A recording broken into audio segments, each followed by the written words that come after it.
बिस्मिल्लाहिर्रहमानिर्रहीम। अस्सलामु अलैकुम वरहमतुल्लाहि वबरकातुह। आज हम ख़त्त सुलूस का 5वां सबक लिख रहे हैं, लेसन नंबर 5। इसमें आइन लिखा है। आइन की ये जो शक्ल है बिल्कुल वैसे है जैसे हमने पहले लिखा था। यहाँ से पूरी कलम ले गया ऊपर, फिर वापस नीचे नोक छोड़ी, अब पूरी कलम ऊपर दाएं तरफ, फिर नीचे इस तरह ले आएंगे कि पूरी तरह गोल हो जाए और ये लेंथ तक आ जाए, पहले कद तक। यहाँ से फिर हमने नोक लेनी है और ये ऐसे ऐसे मोटा करते हुए यहाँ गहराई में इसकी मोटाई है, यहाँ तक हमने छोड़ दिया जहाँ से शुरू किया था।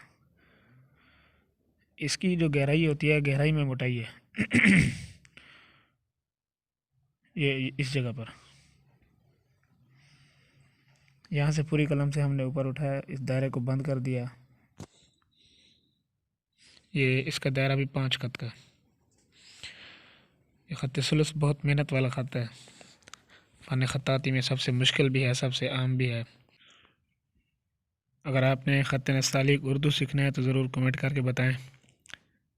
ख़त्त नसख सीखना है, ख़त्त दीवानी, इंशाल्लाह हम सब ख़त सीखेंगे, सब सिखाएंगे। ठीक है, आपने कमेंट ज़रूर करना है कि आपको हमारी राइटिंग अच्छी लगी है या नहीं। अच्छी लगी है तो ज़रूर सब्सक्राइब भी कर दें चैनल और आगे शेयर भी ज़रूर कर दें। जज़ाकुमुल्लाहु खैरन। अब हम लिख रहे हैं फ़ा। ये पूरी कलम से हमने इस तरह बनाया और बाहर की तरफ छोड़ा, ऐसे बाहर की तरफ, ये बाहर की तरफ छोड़ा। फिर यहाँ से जिस तरह हमने बा बनाया है, बा की तरह पूरी कद से ये हमने इसका दूसरा हिस्सा बनाया। ये पुख्तगी के साथ यहाँ पर बनाना है, नुक्ता एक साइड पे हो जाएगा ज़रा।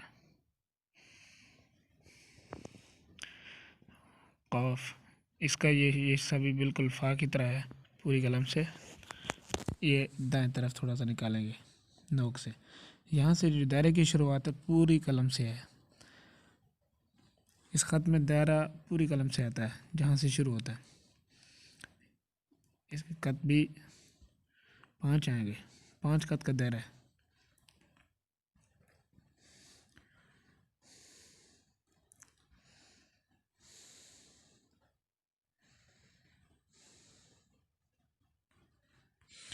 ये काफ के हमने 2 नुक्ते लगाए।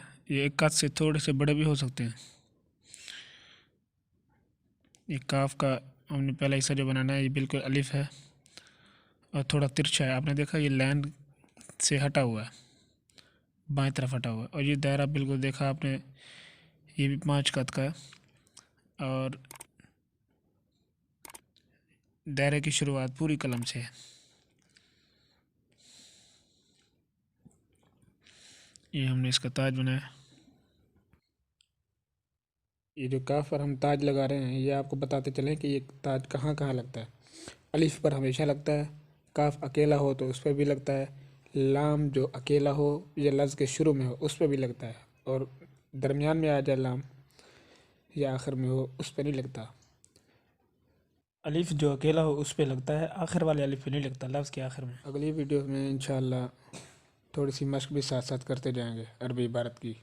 वीडियो देखने का शुक्रिया। जज़ाकल्लाहु खैरा।